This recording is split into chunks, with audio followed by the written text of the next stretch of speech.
Hi, everyone. I'm glad to welcome you back to class. Today's class, in my mind, is especially important, and I think all of our sessions have been interesting and brought great faculty to the course.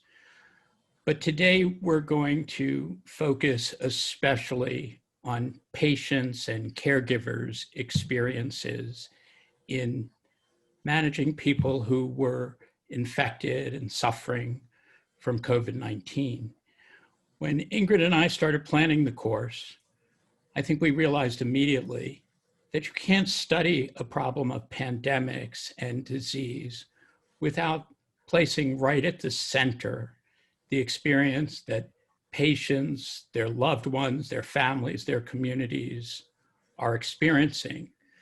And this really reflects a major change in medicine over the last 30 or 40 years, where there's been a major attempt, at least since the 1960s and 70s, but then accelerating in the 80s and 90s, to place patients' experience at the center of attention for physicians, for other healthcare providers, in thinking about what happens when any of us get sick. And so that's our plan for today.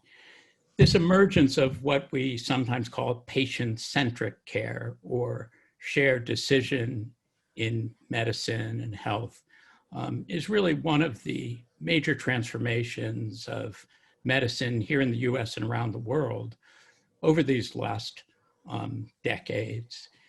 We could trace that history. It has a lot to do with patient advocacy and activism in AIDS and HIV, in breast cancer. But this class really recognizes that shift where you can't start to understand what a disease means and what to do about it without understanding how patients think and feel and experience it. And one of the central aspects of this has been taking seriously patients' stories and narratives and really listening to those stories, understanding them. And this is not only important for patients, it's been incredibly important for people who care for them. And also taking seriously physicians and other caregivers' stories about their experience caring for patients. And in my own mind, it's changed healthcare in many excellent ways, despite the deficits that we still see. So I'm really pleased we just have some excellent thinkers and guests who have had very complicated and difficult experiences during the pandemic, just in these first 8 months. And I'd like to turn it over to Ingrid to introduce today's speakers and move right ahead. Ingrid. Thank you so much, Alan. So as Alan mentioned, we have some very special guests today. We are not going to do our usual poll since we want to allow enough time to have this conversation with our guests and also allow enough time for all of you to ask your questions. So as always, please put your questions into the Q&A. We'll try to allow enough time to get through a whole bunch today. We're going to start this session today with a man who needs no introduction for everyone in this classroom, President Larry Bacow, who's going to be speaking with us in two roles, both as the president of Harvard University and also in his role having faced COVID himself, both he and his wife. So he'll be speaking from a very personal account as someone who has dealt with the virus. And then finally, Dr. Sharon Levine, who is the section head for geriatric medicine at MGH. She's been a leader in the COVID response at the Massachusetts General Hospital, particularly in caring for our older patients. And so we'll be getting to hear from her about her role there as well. So we have a very full session today, and we're so looking forward to having our speakers. I'm going to hand it over now to President Bacow. Well, first of all, thank you very much, Ingrid. Thank you, Alan, for the opportunity to participate in the class. To all the students, it's a pleasure really to be able to sort of share my experience with you, and I'm very much looking forward to the conversation. Adele and I got diagnosed very, very early on in the course of this virus.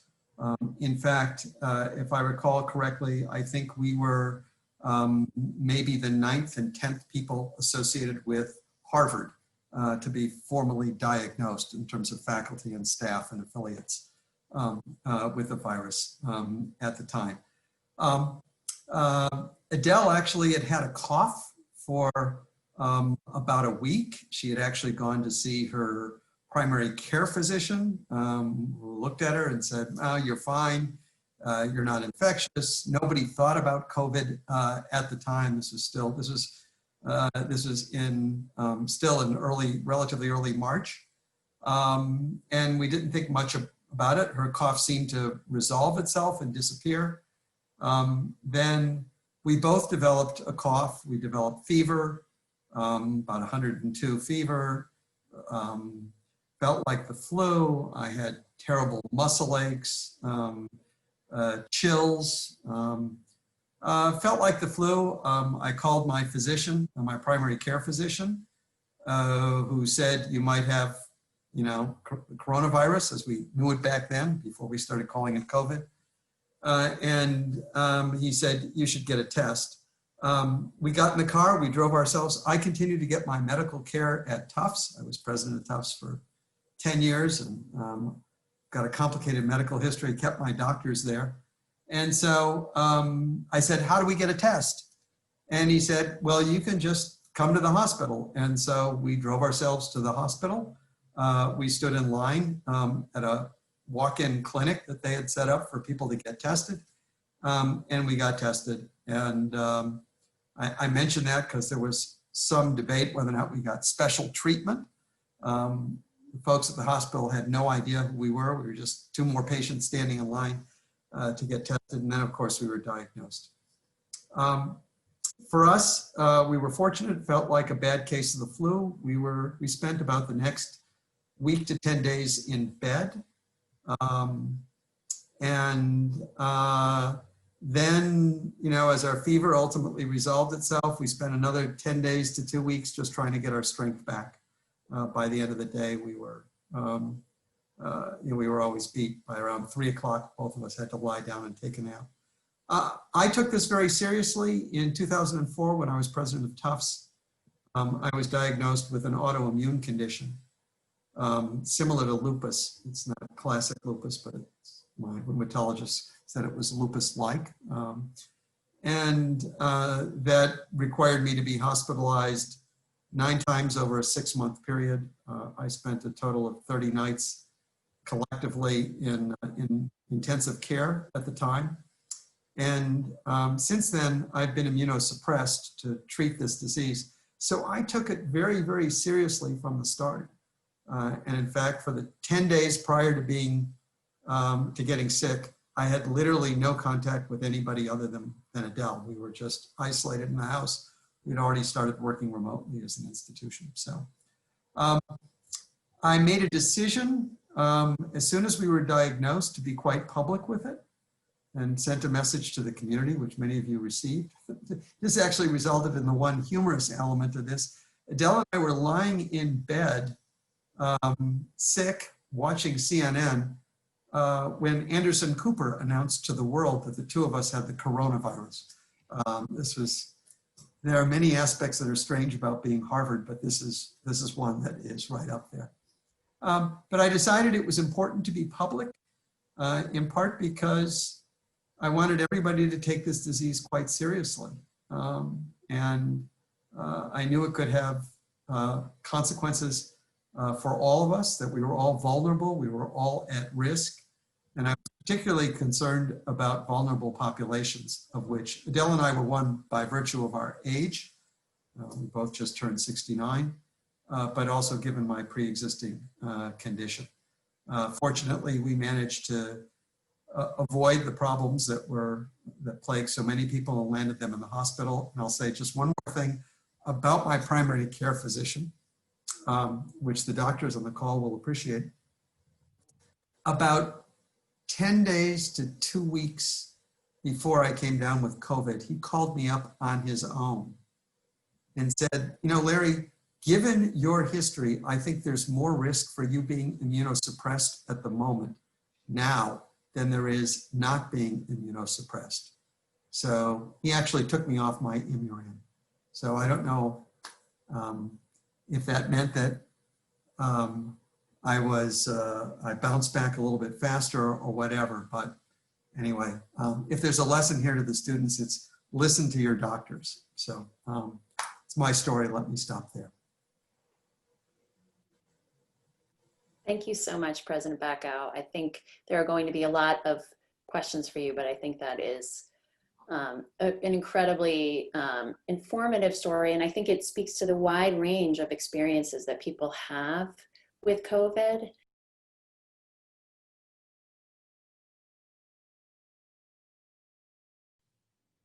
This is a big topic, and I think it's a microcosm of your course. You'll understand why when I start talking. So I want the students here who I can't see to just close your eyes for a second or just think for a moment about a really special older person in your life. I want you to think about a teacher, a grandparent, a family member, a neighbor, and as I'm talking to you, okay? So, by far the strongest predictor for death in COVID is age, and age alone. And even though people who are 65 and older are 16% of the population, soon to be a quarter, not too long from now, they account for 80% of the deaths. This is my mom, Anna Levine. There she is with her little lifeline around her neck. You remember that? Help me, I can't get up. That's what that is. And she's with my husband. She was 88 in this picture, and she died during the epidemic. And so I was living what I was doing with my patients and all the things I was going to tell you. But geriatricians love stories. Geriatricians love their patients. They have joy in practice. I'm sure that Dr. Lamas can tell you this. And what we spend our time doing with our patients is talking to them about what matters to you. What matters to you in life? What matters to you if you get sick? What are your goals of care if you get sick? And we really want to know what those things are before the fact rather than after the fact. And I was very lucky that I talked to my mom about this. I had talked to her about this many times. She had all of her marbles, and that will figure into the story that I'm about to tell you. So not only is it a predictor, but it's a predictor for hospitalization. So the older you are, the more likely you are to be hospitalized and much more likely to die. And there are several reasons for that. But one of them is that people like President Bacow might have underlying conditions. They may have heart disease, lung disease, they may be on immunosuppressants for other diseases. They may be morbidly obese. And the more conditions you have, the higher your risk is of being hospitalized and of dying. This is a really important slide because this is a slide about what the microcosm is. And I'm going to focus on two areas of this. One is community and one is the interpersonal. Ageism is one of the remaining big isms that we do not address in our society. It's incredibly important. And this is like, you smell bad, you can't hear, you can't see, you're slow, you're taking my seat on the train. And there's a tremendous stigma against older adults. I think we have to address that, and I won't go into that in this conversation that we're having. But the other is this interpersonal question that you brought up. So social isolation was really, it was just, people had to call, they had to connect, they had to be reassured, and they needed caregivers, and they didn't have access to their caregivers, especially the ones who didn't have families who were their caregivers. So this was really, really, this all led to a lot of the vulnerabilities that older adults have. The other issue was, and I want to bring this up because it's really important, and it's in the newspaper, this is hot in the press right now, in the spotlight that's going on in the Boston Globe. 42% of the deaths occurred in nursing homes and assisted livings. And there were many reasons for that. It was even greater in Boston. It was 64%, that scale across the top, you know, the darker it is, the more deaths there were in nursing homes. Nursing homes are where people go for rehab, like Mr. Rahman did after an acute hospitalization, or they break their hip and have to learn how to walk a little bit better. And there's another population in nursing homes, which are people who have lost their independence to be able to stay in the community, and it becomes their home. It's where they live.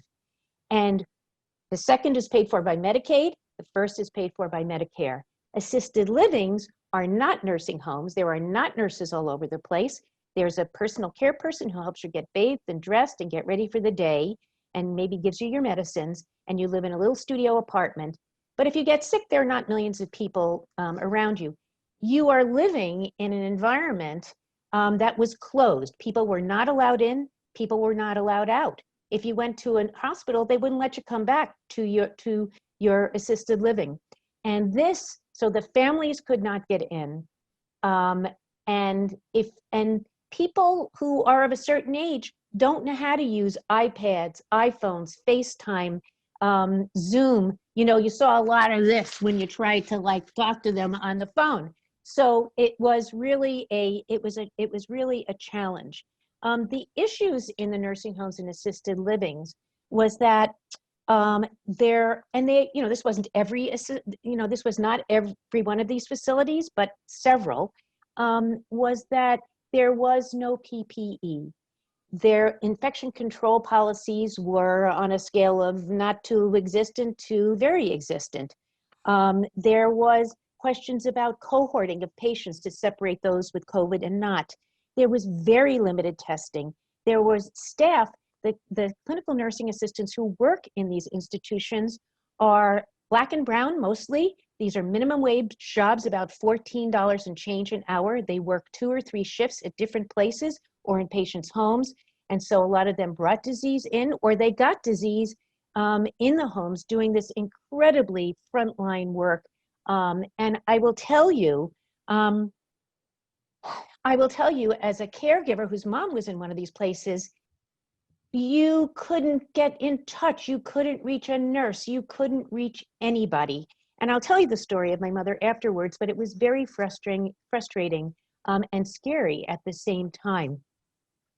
Families could not find out what was going on. And patients, when they came into the ED, came with no records, no healthcare proxies, no medical directives, even though they had been done.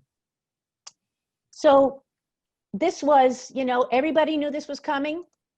One tree catches fire, and very soon there's a big fire that has to be put out, and it's impossible to put it out, and there's a conflagration, and that's what happened in a lot of these facilities, and it was ruinous, and it was ruinous for patients, and it was ruinous for families, for all the reasons that I talked about. And patients, when they were in the hospital, people like Mr. Rahman didn't really want to go. I mean, Spalding is fantastic, but and he's young, so he was able to really be mobilized. But people didn't want to go to these facilities because they were scared witless that they would wind up becoming sick or catching COVID, because they read the news too. And just this Saturday, at the Holyoke Soldiers Home, the medical director and the superintendent were indicted for criminal neglect, because what happened is when they had staffing issues, they cohorted their dementia patients together without looking at their COVID status. So they had COVID and non-COVID patients mixed. 76 patients died in this facility. So this was really happening. And this was happening at my mother's place. And I will tell you about that when we get to that. People who are homebound were even in some ways a precarious position also, because the patient on the left, you can't go to your daycare, your adult day health center, where your doc may come and visit you, where nurses take care of you and check your blood sugar, where you get your meals, where you have your social activities, and where you have your life, and you come and go to every day. They're closed. You're home. On the other side of this picture is a patient who's dependent on a personal care attendant to come in the house and bathe him and dress him and groom him. and have a relationship with him. And his meals are delivered and his laundry is taken out. And all of those things become a big Megillah because you have to have PPE that you can wear. You have to socially distance. And so these patients were scared also. And if they got sick, they were worried that it would be a real problem for them. And because they were scared that they were going to get COVID in the hospital in early days. And they were also scared that that they just didn't want to come in. So if you had 103.5 temperature because you had a gallbladder infection, but you didn't know it, you didn't want to go to the hospital. And yet we spent a lot of time talking to people about this, about saying why it was important to go to the hospital. But as you know from the news, a lot of people didn't want to. It was very, very important to talk to people during this time about their advance directives. On the pink is a MOLST form. It's Massachusetts Orders for Life-Sustaining Care, so people could express their wishes about what they wanted. Did they want to be resuscitated? Did they want to be intubated, go on a ventilator like Mr. Rahman, or did they not? They had had a good life. Or the daughter might say, my mother has advanced dementia, and what is she going to gain? And I'd say, well, I have to tell you, you won't be able to visit her, and you're her lifeline. People will be in hazmat suits. You won't be able to have a conversation with her. It's going to be very disorienting to her. And what about if you took her home? And what about if we took the hospice approach for your mom? And we talked about all those things. Geriatricians love to talk about death because, you know, it's really part of life. 25% of my patients die every year, and I don't mind going there. And I didn't mind going there with my own mom. The healthcare proxy was very important. Who was going to make decisions if patients couldn't do this? And so all of these conversations were going on at the same time. And it was so high touch. We had town halls. We had a little loneliness group for the unbefriended, because there are truly unbefriended people who have no one in their lives and no one who can even be a healthcare proxy when you talk to them about that.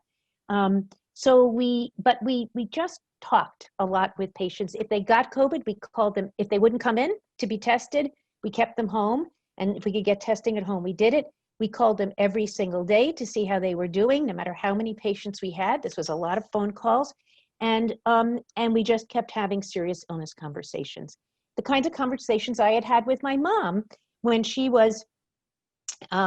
my mom was, you know, this was a year ago. She had had one stay in an ICU, was intubated. And I said, Mom, you've made yourself full code. Every time you get sick, you don't want to go. They want me to reverse this. She said, no, I don't want to. I said, okay, what is resuscitation? She said, oh, they push on your chest, they give you shock. I said, yeah, what else do they do? She said, they put that plastic tube down your throat and they put you on a respirator. She said, I already had that and I'm alive. So I said to her, Mom, you know, if you have cancer and all over your body and you can't, and you're going to die from that, do you want to be intubated? Do you want to be resuscitated? She said, no. I said, if you have a big stroke and you can't interact with people, which is the most important thing to you, do you want to have that? And she said, no. So I knew where I was when COVID came. Here's my mom. This is when she's 85 on the steps of the Supreme Court during the Windsor decision, the oral arguments for the Windsor decision after the Defense of Marriage Act was enacted. She was like a total diva there. And we took her down there because it was also the 50th anniversary of the March on Washington, Dr. King, which she went to all by herself as a young housewife. And my mom was a political junkie. She was watching the Biden-Bernie, you know, debates in the primaries. She went to college when I was in medical school. She went to law school when I was a resident. And this is her at the age of 61 at her graduation with a friend, the guy with the hat, and then walking across the stage with her 3 grandchildren at the age of 63. And then my sister, for her 80th birthday, scored 2 tickets for the Obama-McCain debate at Hofstra. And I think that was the highest point of her life. And so she was someone who was very engaged in the world, but made crappy decisions, including staying in a lousy place, refusing to come up here where we could be with her, being with my sister. And it was very difficult. So what happened was in March, they closed down the nursing home she was in. It was not a great place. She liked the food. But I immediately, when that happened, I went and I tried to talk to people about reversing her code status. And I said, listen, if my mother gets COVID, I want her to be, do not resuscitate, do not intubate, do not hospitalize, comfort measures only. It took me weeks to get through to the medical director, and I made him promise me that they would do that, and he said yes. And so I reversed her code status, but it was impossible to talk to her for that entire time from March until the end. On April 7th, we got a note that there was a COVID case in the nursing facility. And there were two cases. One was in the hospital and one was on the floor. And that was cohorted. And I knew that that was it. And that's when I reversed her code status. I had already reversed her code status because I knew that this was likely to happen. And I was living this. And I had heard from the doctor who was the medical director. He said, I'm in a war, I'm in a war, I'm in a war, I'm in a war. You have no idea. And when I got called on April 14th by her nurse practitioner, and she said she was crying for the first 5 minutes and could not talk to me. And she said, your mom is sick. Your mom's oxygen saturation is very low. And I think she's really gonna die. And she just kept crying. And I waited till she stopped crying. And I said, thank you so much for telling me. But I couldn't talk to my mother. And I was absolutely unable to get through. My mother would not deal with the iPads the couple of times that they tried. And she knew she was dying because she said to the aides with whom she had become close, I know I'm dying. You've been very good to me and I would like you to come to my funeral if you can. And can you please ask my daughters if they'll come too?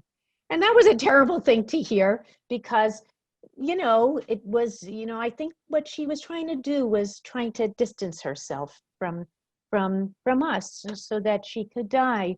And she was diagnosed with, she had low oxygen on April 14th. They had no testing. They invited my sister in. There were no masks. The nurses' aides were wearing Johnny coats, not gowns. And the charts were piled up on the desk. They were empty. The rooms were empty. My mother was one of the few patients on the floor.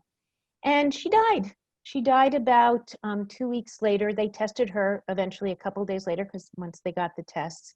And they treated her adequately. They gave her palliative care. And that's, I felt so happy, even though she was in this terrible place, but that she had people who cared about her there. And she died. And my sister, it was a Zoom funeral, and my sister took this picture because this shows the magnitude.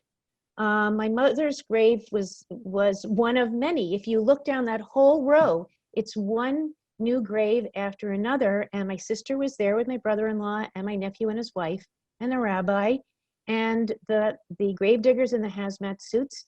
And that's how we said goodbye to her. They dressed her without clothes. They put her in a casket with nothing. I always wanted to put her law degree in her casket. And I have still yet to get her belongings. I don't have them, and no one can answer us, and the entire staff has turned over for the 4th time since my mother was there.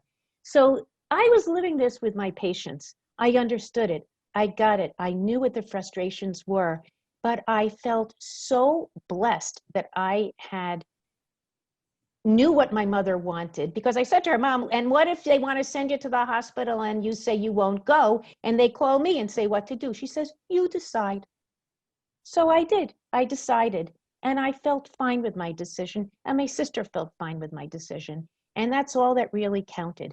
And those 2 little girls that were walking across, when my mother had colon cancer 10 years before she died, and she recovered, it was stage 1,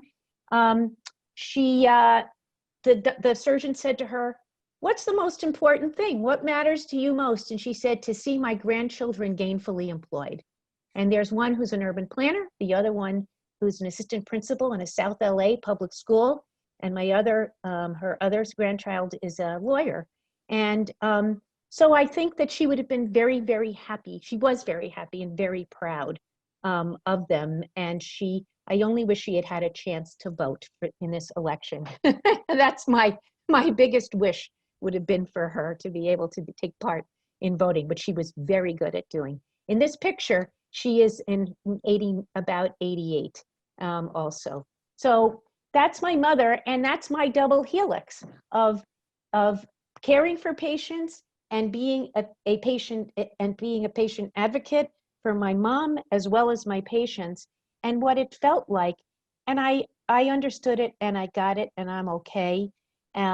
Because I think that I honored her wishes, except for that she stayed in a really crummy place, which as a geriatrician was very hard for me.